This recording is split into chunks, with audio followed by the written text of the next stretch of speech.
Hello traders, this is Bank Nifty chart on 15 minutes time frame looking bullish only. If it stays above 42,850 level, then we'll be thinking about bullish trades only. We'll be selling put options.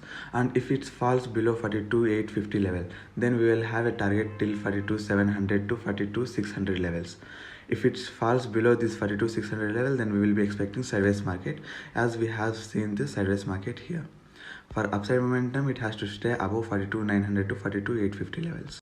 This is Nifty chart on 15 minutes time frame. You can see the all-time high in Nifty is near to 18,600 level. We are very near to all-time high. If we open gap up or we are having direct opening at the all-time high, then we can expect some profit booking from here, and we are having a support of 18,450 level. If it stays above this level, then we can expect another upside momentum, or if it falls below 18,450 level, then we will see next target till 18,300 to 18,280 levels. Thank you.